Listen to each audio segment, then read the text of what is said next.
Herkese merhaba arkadaşlar. Ben Mustafa. Bu videomuzda Mendix'te Microsoft ve Google ile bir uygulamaya nasıl login olunur bunu göreceğiz. Şu şekilde hemen tıkladığımda otomatik olarak Microsoft hesabıyla login olunacak. Şuradan logout yapalım. Evet. Login Google. Ayrıca da bu şekilde Google hesabımla da giriş yaptım. Şimdi bunu nasıl yapacağımıza yakından inceleyelim. Evet arkadaşlar ben Mendix 10.16'da bir uygulama oluşturdum. Şimdi ihtiyacım olan widgetları Marketplace'ten modülleri yükleyeceğim. Öncelikle Community Commons bir baştakileri hemen bir şöyle bir yükleyelim. Download deyip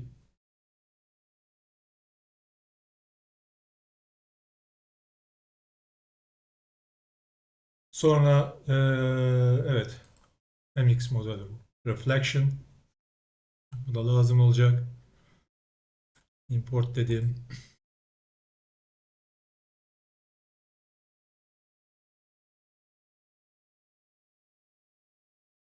Daha sonra evet encryption bunu da yükleyelim.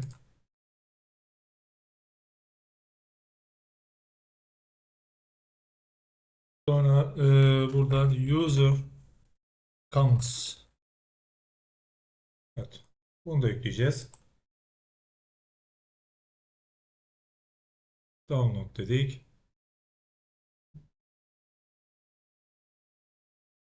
Evet. Ben de dersem çoğunu yüklemiş olduk. Şuraya gelip sağ klik yapıp şöyle bir hata olacaktır. Update all widgets diyelim. Tamamdır. Bunu da update all rename design properties. Tamamdır. Şimdi zannedersem ihtiyacım olan tüm şeyleri evet en önemlisi kaldı. O IDC yani sign on olacağım. Microsoft ve Google ayarlarını yapacağım. OpenID'yi yüklüyorum.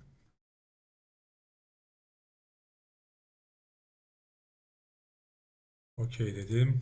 Evet. Burada da şöyle hatalar olacak. Bunlara da evet timer istiyor. Bir de low timer diyelim.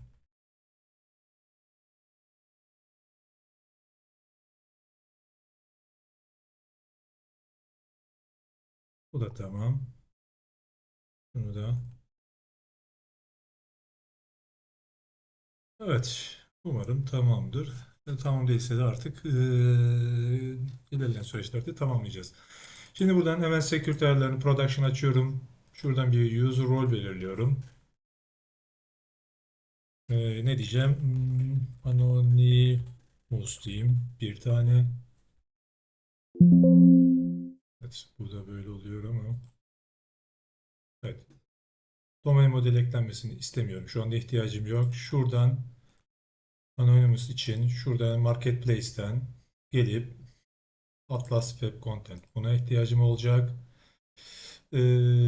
Şimdilik şuradan zannedersem şurada Read Only OIDC'de de Anonymous işaretlemiş olmam gerekiyor. Bu şekilde. Tamam diyeceğim. Tamam diyeceğim.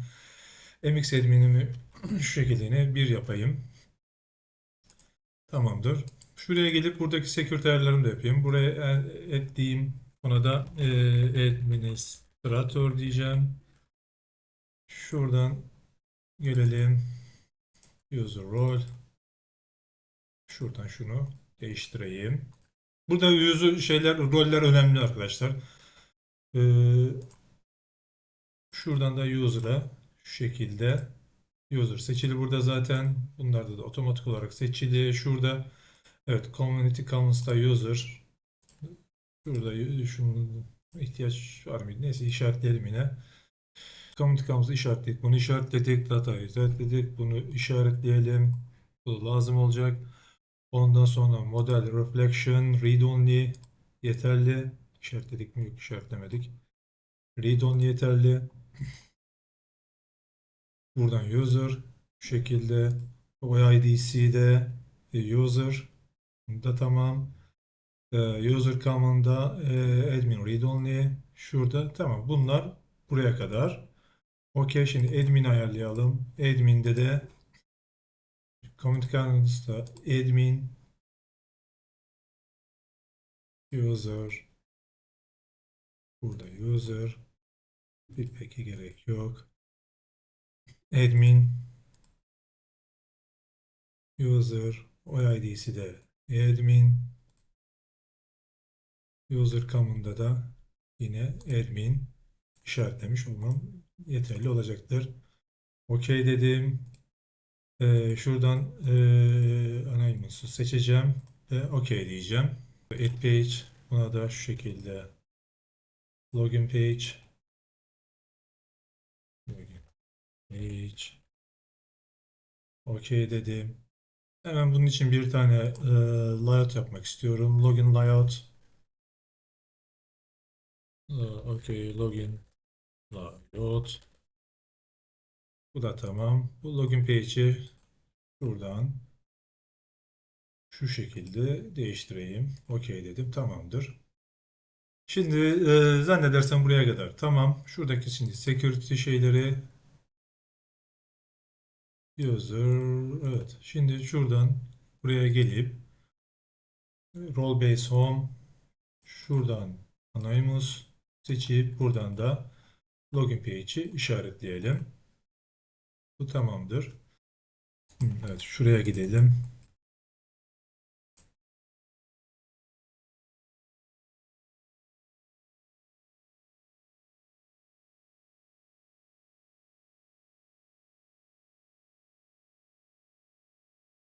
Bunları halledelim. Tamamdır. Hatalar gitti zannedersem. Şimdi sayfaya gelip öncelikle şu reflection bunu alayım. Reflection neredeydi? MX Model Reflection kısmında Use Me and şurası. Şuraya da şöyle bir geçiş yapıp şunun görüntü şeyini değiştirelim. Atlas olsun daha iyi. Bu tamamdır. Şimdi navigation'a gidip bir tane ne yapacağım? Şöyle bir rastgele bir icon atayalım ayırt etmek açısından. Account diyeceğim. Bunu da nereden alıyordum? Administrator'dan, User Management, Admin, Account Overview. Şuradan da şu şekilde User demem yeterlidir. Herhangi bir icon'ı seçiyorum. Bu da tamamdır. Şimdi buraya geçip şu şekilde ne yapacağız? Şimdi evet IDC yapalım. Şuradan yine Marketplace'ten IDC, ama önce bununla ilgili şöyle bir şey yapmamız lazım. Şunu şu şekilde kalsın. Burası böyle kalsın. Şuraya bir sayfa oluşturacağım. Yani herhangi blanks IDs. Şöyle IDC dedim.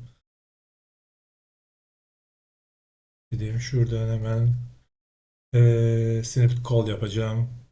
Buradan Marketplace'ten OIDC'ye gidip Use Me altında, evet, Use Me altında Configuration var. Buradan Snip Configuration'ı alacağım. Evet, bu da tamamdır. Şimdi buraya gelip buradan da oradan bu şekilde OIDC yerleştirmiş olacağım. Buradan da herhangi bir şey işaretliyorum. Şimdilik OK dedim. Bu da tamam. Evet, şöyle gidelim. Şuraya sayfaya bir ne yapalım? Administrator diyelim. Şu homepage'e de bir admin yetkisi şey yapalım. Bunun admini yoktu. Bu da tamamdır. Home account, home account reflection ID'si bir tane de ne yapacağız? Sign out yapalım. Çok lazım olacak bize.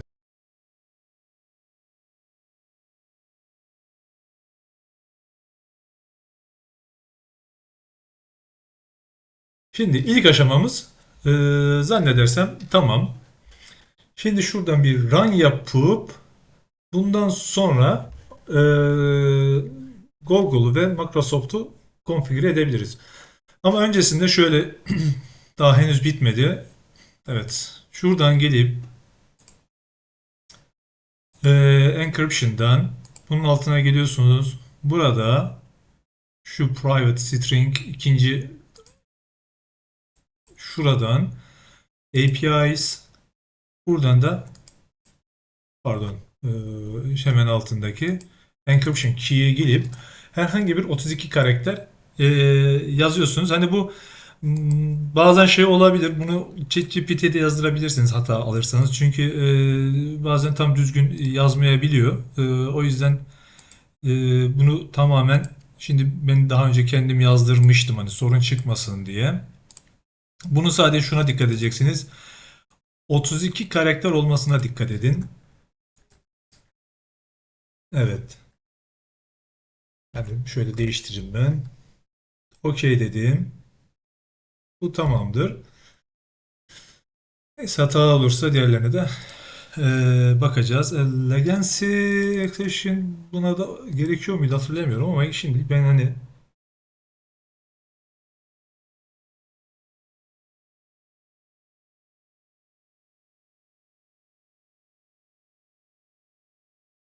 OK.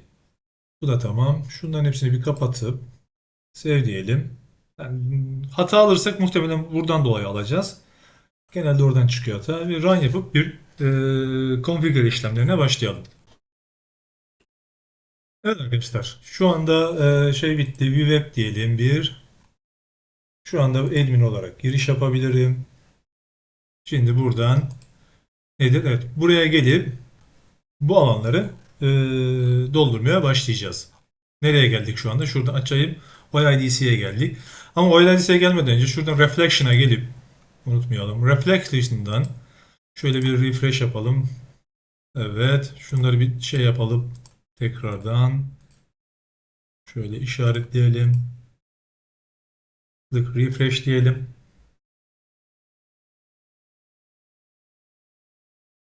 İlk yapmamız gereken evet. Şurada reflection'ı ayarlamak. Ondan sonra OIDC'ye gelip new diyeceğiz. Ama bütün bu ayarları nedir? Portal.azure.com'a geçeceğiz. Bu Microsoft için. Bunu bu linki şey atacağım yani aşağıda description kısmına atacağım açıklamalar kısmına. Buraya geldiğimizde app registration'ı bulmanız gerekiyor. Eğer ki burada göremezseniz şuraya yazıp erişebilirsiniz. Hani Türkçe kullanıyorsanız muhtemelen uygulama kayıtları diye bir şey olması gerekiyor. App registration'a gidiyorum. Şimdi burada bazı uygulama şu anda çalıştığım test ettiğim uygulamalar var. Ama ben ne yapacağım? Yeni new yapıp ne diyelim test demeyelim de Mendix dedim.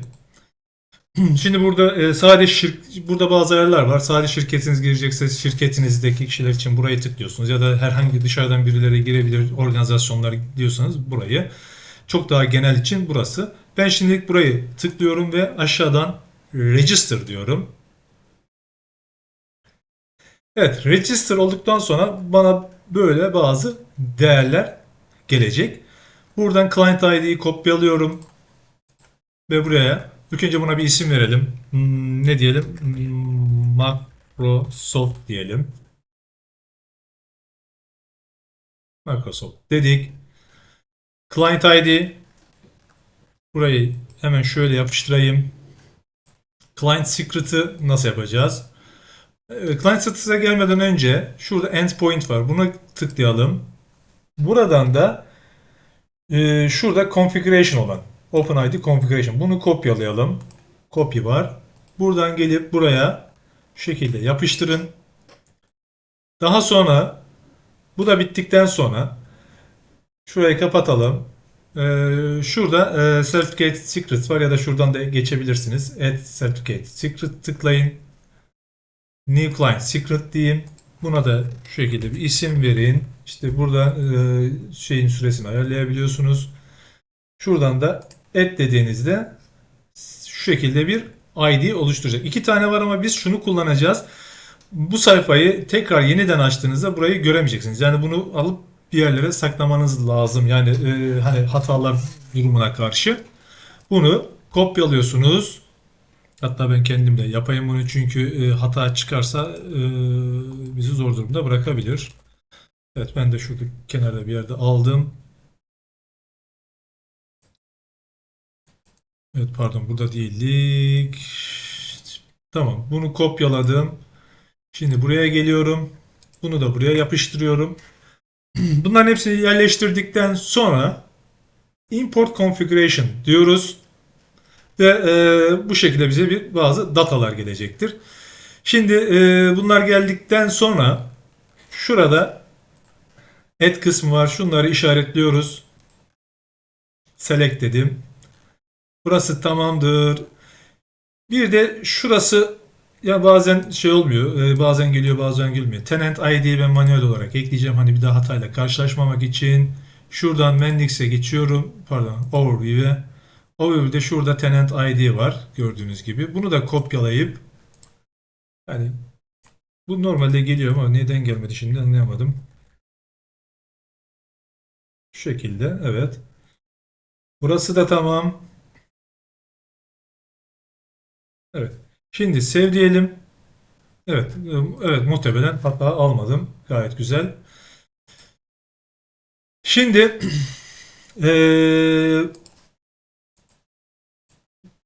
evet, şeye gelelim. Mendix app'imize. Evet, Mendix Pro'ya geldikten sonra şuradaki login page'e gelelim. Şöyle yapalım. Yani sağ tarafta olsun diye çok görsel olarak şu şekilde şuraya yapayım. Buraya da hemen snipe call diyeceğim. Buradan gidip OIDC'ye gideceğim. OIDC'den şimdi şurada use me var. Use me'den loginler var. Şimdi burada işte web için, PWA için, işte ve another şeyler için login girişleri var. Burada bu login button'ı seçiyorum. Bunu seçtikten sonra şöyle sağ klik yapacağım. Şimdi bu timer'ı kaldıracağım. Çünkü ben login sayfasına girer girmez geçiş yapmasını istemiyorum. Bu sefer çünkü default olarak hangisini ayarladıysak onu yapacak. Çünkü ben birden fazla giriş sunacağım burada.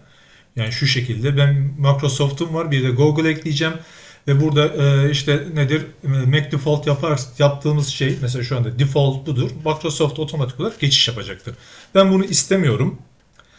O yüzden şöyle buradan timer'ı kaldırıyorum. Otomatik olarak geçiş yapmasın. İşte görsel olarak bazı şeyleri değiştirmem gerekiyor. Şurada style'lara geleyim. Şöyle bir style'ları kontrol edeyim. Şuna no style diyeceğim listeye. Burada yok. Burada evet, şunu bir kaldıralım. Şuna gerek yok. Zaten login sayfasındayım. Ops. Şimdi şöyle yapalım. Şöyle şunu da sileyim. Daha sonradan hani internetten şey indirebilirsiniz. Ben hem Google'un hem de şeyin şeylerini indirdim, logolarını. Bunları open diyeyim, şu şekilde kalsınlar. Daha sonra save dediğim şu şekilde geleceğim. Buraya isim nedir? Login via değil de login with diyeceğim. Ben değişiklik yapayım. Login with dedim. OK dedim. Şuraya bir şöyle image'e gelip bu Microsoft olduğu için buna Microsoft diyeceğim. Şu şekilde OK diyeceğim. Bir de buna visible diyeceğim. Buradan adına ne verdim ben şeyin? Microsoft verdim. Şu şekilde makro pardon, Alliance name eşittir Microsoft bana bunu göster. Evet, OK, OK. Bu tamam. Şimdi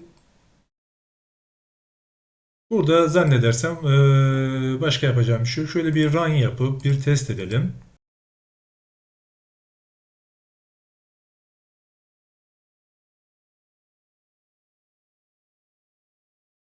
Okay, şöyle bir web diyelim, tekrar geçiş yapalım. Şunu kapatayım. Evet, gördüğünüz gibi Hmm, log demişim ama login, onu düzeltiriz. Bunu tıkladığımda bu şekilde böyle bir uyarı gelecek bana. Kabul et dediğimde evet, bir yerlerde bir hata yaptık. Hemen bir kontrol edelim. Şimdi burada evet, şeyi ayarlamadık. Güzel. Şurada endpoint yapıyordum. Şurada end redirect URL, en önemli kısmı unutmuşuz. Buraya geliyorum. Şuradan add platform diyorum. Buradan web diyorum. Buraya da şu şekilde lokal hostumu yazıp mesela şuradan alıyorum şunu. Ctrl C diyorum. Ctrl V dedim. Burada out root slash V2, zannedersem V2 idi. V2 slash şu şekilde callback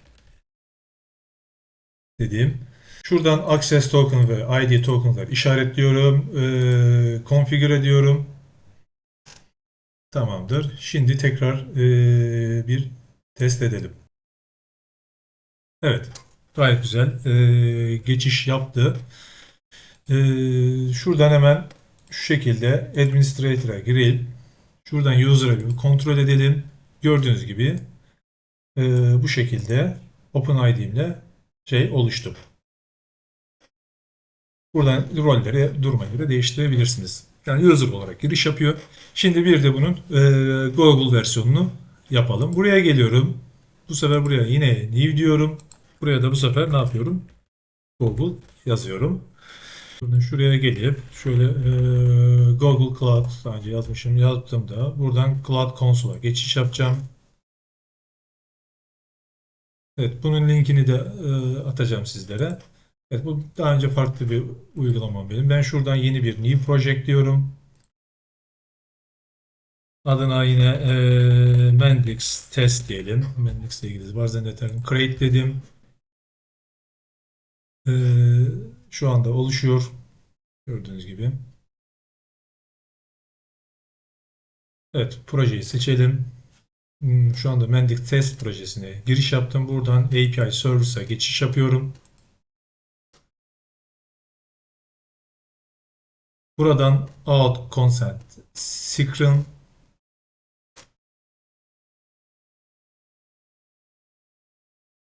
Buradan external diyorum ve create diyorum. Buna Mendix e, test Google diyeyim. Atıyorum şu anda.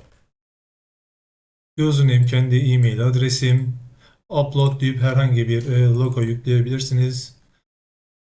Burada domain olarak hani homepage'im atıyorum. Bu. Yani bunlar çok şey değil. Yani burası olmasa da olur. Buralar dedikten sonra şuraya da en azından required yerleri doldurmamız gerekiyor. Kendi e-mailimi yazdım. .com dedim. Save and continue. Scroll. Buradan scroll geldiği zaman et diyorum. Şu üçünü şunları seçiyorum. Aslında bunları seçmesen de oluyor gibi de. Yine seçelim biz. Update diyelim. Info email, user info profile ve OpenID. Save and continue. Geldik. Test user için gerek yok. Buna da save and continue diyorum. Ve şuradan şu anda buraya kadar bitiriyorum. Evet, Credential deyip şuraya gelip buradan create diyorum. Create'den auth client ID'yi seçiyorum. Buradan web application, buna da Mendix dedim. Add URL dedi. Şuradan hemen localhost alıp bunu yazıyorum. Localhost'u yazdıktan sonra şuraya OAuth yine V2 Call back dediğim. Pardon, buraya bunu yazmıyoruz. Şunu şöyle alayım, kopyala. Bunu şu alt kısma şu şekilde, şurayı şu şekilde şuraya kadar silmem lazım. İnşallah bu da doğrudur diye düşünüyorum. Create dedim. Evet, bunları yine kenara alın isterseniz. Hani ben şuradan client ID'yi şu şekilde aldım. Şunu aldım, kopyaladım. Şunu alıyorum, kopyaladım ve buraya yapıştırıyorum. Bunu aldım, buradan kopyaladım. Bunu buraya yapıştırıyorum. Şimdi bu kısmı doldurmamız gerekiyor. Şurada HTTPS yapıyorum. 2 nokta slash accounts nokta e, google nokta com slash nokta well non e, ondan sonra openid slash değildi configuration configuration'ı da yaptık. Şurada yanlış yazdım herhalde. Okey. Well, zaten ya https account google.com slash well nokta var şurada. Şuraya dikkat edin. Well non slash open id configuration import. Evet. Bir yerde bir hata var. Nerede var? Muhtemelen şurada var. Account değil, accounts. Evet.